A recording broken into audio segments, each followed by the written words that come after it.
Siyabingelela bazalwane kwelihle igama lomfowethu wethu uJesu Kristu waseNazaretha. Siyayithanda le Nkosi iyinkosi yamakhosi. Akukho ukuphila ngaphandle kwayo. Yona kuphela esixhumelele kuyo esikwazi ukuphila, esiphila ngenxa yayo, uJesu Kristu owafa wavuka ophilayo. Right, siyabonga kakhulu bazalwane ama-teachings egameni likaJesu. Ngiyafisa ukuthi-ke kule video sibuke kafushane into ethi imisebenzi yabo iyabalandela. Imisebenzi yabo iyabalandela. Kwakhulunywa ngabantu abathile lapha encwadini yesambulo chapter 14 verse 13. Kodwa sithola isifundo la ukuthi yonke into umuntu ayenzayo emhlabeni, onke ama-actions uyamlandela umuntu. Siyadukiswa emhlabeni ukuthi silandele izinto ezithile ezisenza ukuthi sibe busy. Lezo zinto esilandelayo zibe ngama-actions. Kanti njengoba siyilandela nje azisilideli kuNkulunkulu ophilayo ekuphileni okuphakade. Ziyasiyenga zisingela ekubhujisweni kwaphakade.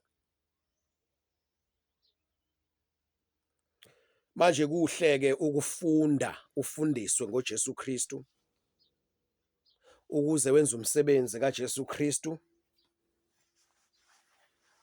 ukuze onke ama-actions akho abe ngoJesu Kristu. Ngifuna sikhumbuzane ngalokho nje kule video ukuthi imisebenzi yakho iyakulandela. Namhlanje wenza into, next week usukhohliwe. This year wenza into, the following year usukhohliwe. Uma usucabanga izinto ozenzile selokhu wazalwa, owazenza ungakazi, owuzenza usemncane usomntwana uphethwe into oyenza, waqala ingqondo yaswanguluka, kwakhona izinto ozenzayo usuyingane, usuno-4 years, khona into osukwazi ukuyenza, usekwazi ukuhamba egcekeni, usekwenza ukuthi yahlungeka ingqondo, usuno-10, 11, 12. Angikwazi manje ukuthi ungakanani.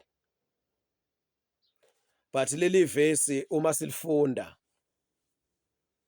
uverse 13 isambulo chapter 14, I heard a voice from heaven say, ngezwa iphimbo livela ezulwini lithi, write this, ulobe lokhu. Kuyabhalwa ezulwini bazalwane, ulobe lokhu. How blessed are the dead, that is, those who die in the Lord from now on. Babusisiwe kangakanani labo abafayo befela kuphi enkosini kusukela manje. Yes, says the Spirit. Yebo, usho umoya kaNkulunkulu, umoya engcwele. Let them rest from their labors. Abaphumule ekhandlekeni kwabo. For their actions follow them. For their actions follow them. Yonke into eyenziwa phansi komthunzi welanga bazalwane, yonke i-action umuntu ayenzayo, noma yini, mhlambe wena uboni, sizokhumbuzana namhlanje, iyakulandela. Izenzo zakho ziyakulandela.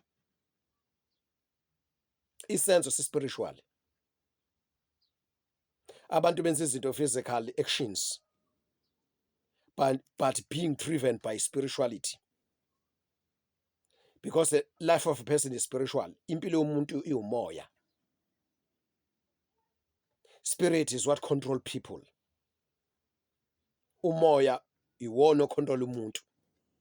Umuntu ungumoya. Spiritual person, spiritual being. So if you do things practical. So you are putting something into action. NgokaNkulunkulu, that action follows you.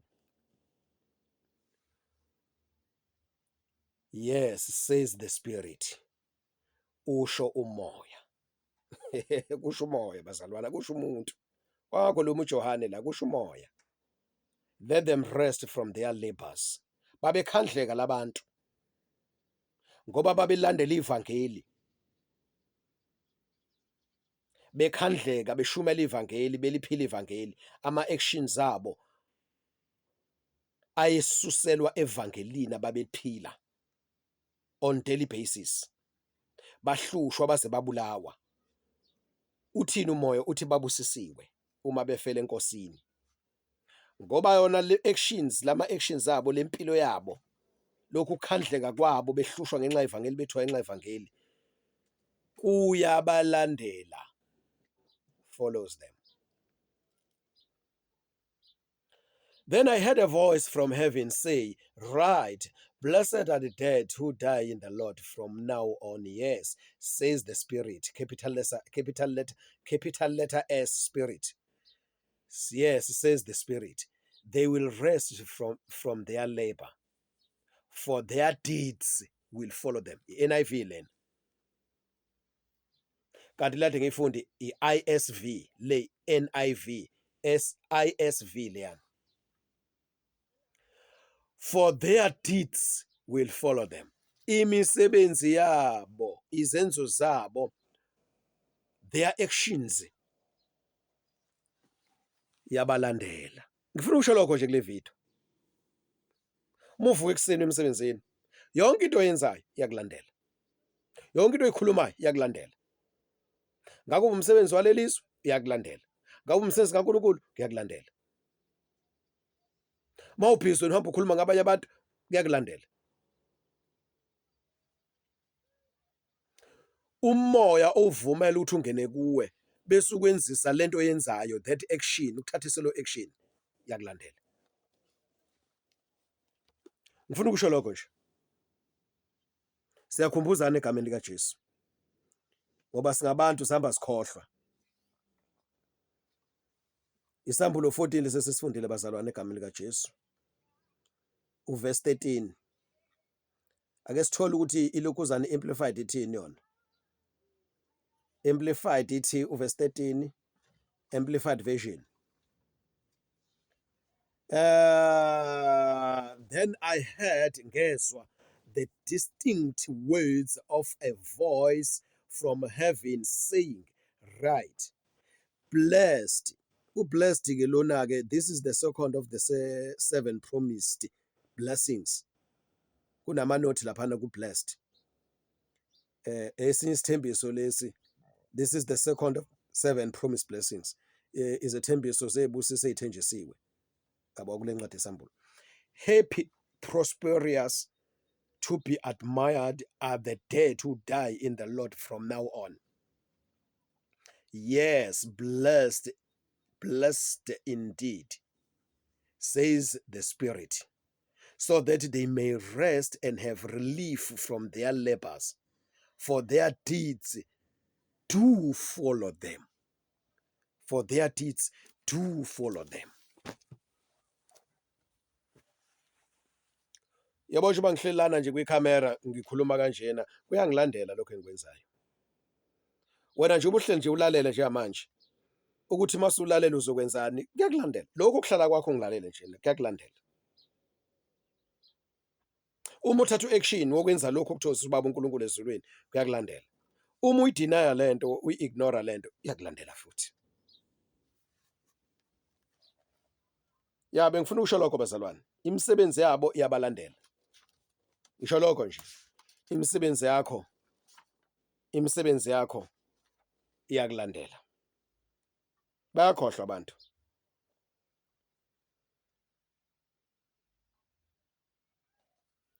Ngiyabonga. Alikho igama elimnandi, igama lakho Jesu, igama lakho. Ngicela ukusho kokugcina futhi, alikho igama elimnandi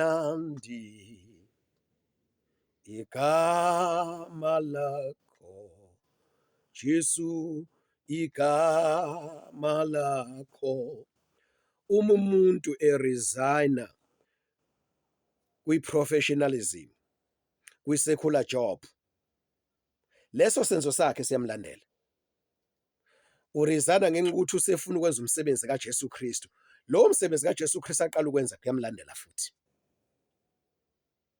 Uma ngabe umsebenzi wakho professional ubehlala e-office la kune air conditioner khona neheater, makushisa uvula iheater, makubanda uvula i-aircon, usezoba nekhompo wamuhle ebusweni, enconyo esebenza kahle, but engenakho ukuthula ngenxa ukuthi akenzi intando kaNkulunkulu, awushiye lo msebenzi, aresign.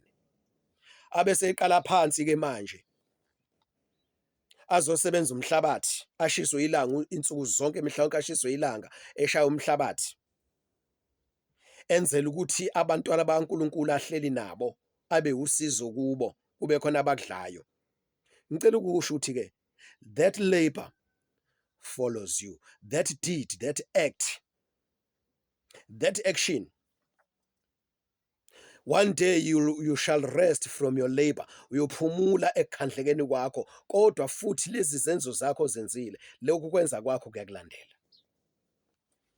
Ngifuna ukusho lokho. Now it is a high time bazalwane ukuthi manje bonke abasaba uNkulunkulu bahlole manje ama-actions, ama-deeds abo, imisebenzi yabo. We all know ukuthi sibazwile nabanye bekhuluma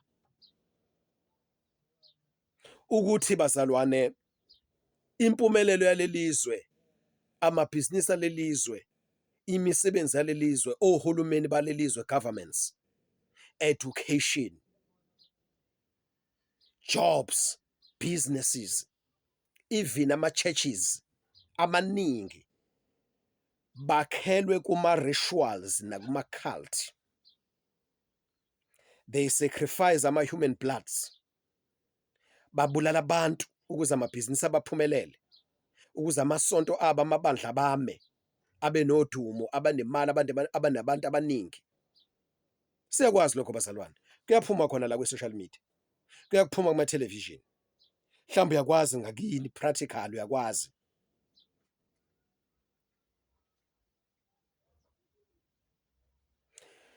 Yonke lento esithi impumelelo, yonke lento esithi ama-development, yonke lento esithi intuthuko, establishment, developments, akhelwe kuma-rituals, akhelwe kuma-cults.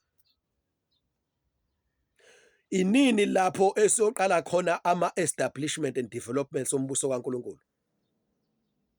Is it an easy road to start ukuthi uye kumsebenzi okade ukuholela kahle, uphume emotweni ene-aircon elithi libalela ilanga, wena phakathi uvula umoya obandayo, uyadrive, uye emsebenzini, usuka e-ofisini endaweni ethile, yabona uyasebenza, mawungena e-ofisini kune-aircon kuyabanda, mawusuka lapho uyongena endlini yakhe ne-aircon. But lawo ma-establishment, lawo ma-developments akhelwe phezu kwamanyala kwe-corruption. Kuyoba nini lapho abasaba uNkulunkulu bazidele lezo zinto, bayishiya, bayiyeke, bayoqala ama-establishment and developments, bashaya umhlabathi womile, batshale, bafuye, bashiswe ilanga, belandele imfuyo egameni lokuthi bathokozisa uJesu Kristu ngempilo yabo, abakwenza ngezandla zabo, establishments, developments, bakwenzela umbuso kaNkulunkulu so that abantwana bakaNkulunkulu bezokwazi ukusurvive. Kuyoba nini? Inini lapho kuyoqalwa khona into ekanjalo? Ngicela wena osoqalile ukulandela ukuhamba nabantu abanama-establishment and developments of the kingdom of God, noma kuyi-labor, kuyi-hard labor, kuyi-painful labor, one day uzophumula, but imisebenzi yakhe izokulandela ngoba ukwenze lokho, ukwenzela udumo lukaNkulunkulu. Ngifuna ukusho lokho. lelizwe linento ebizwa kuthiwa ama-investment based development, whereby abantu baya investor yonke into umuntu ayisebenzelayo, konke ukukhandleka umuntu uya investor so that ezoba nemali for himself. Whereas in the kingdom of God silindeleke ukuba sibe nento ebizwa kuthiwa i-social based development, whereby sisebenza sikhandlekela ukusurvive kwabanye abantu.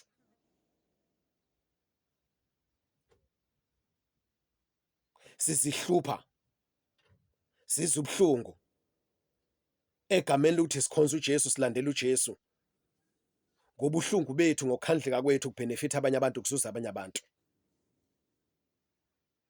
Kunini lapho kuyoqala khona ukubonakala kwabantwana bakaNkuluNkulu abayeka lokho sekulungile kodwa okunesisekelo esibi esingcolile sama-rituals, babuye bazoqala okuqalwa phansi ukuklini okwakhelwa entandweni ecebeni likaNkuluNkulu lobungcwele, okuthokozisa uNkulunkulu, okuzosiza abantu, kubenefit abantu, kuzuza abantu, yethi kukhandleke bona kodwa kuzuza abanye abantu.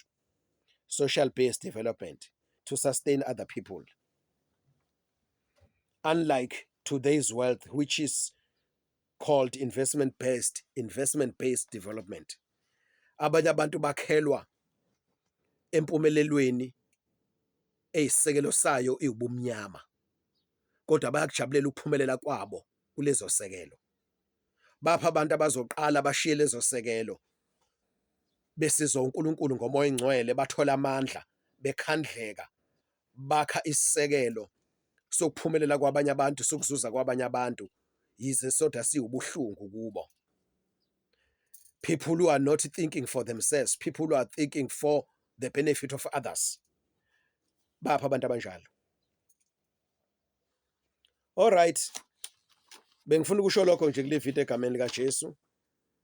Imisebenzi yabo iyalabalandela, imisebenzi yakhe iyakulandela, udumo lwabantu olufunayo liyakulandela, umsebenzi lo uyasebenza.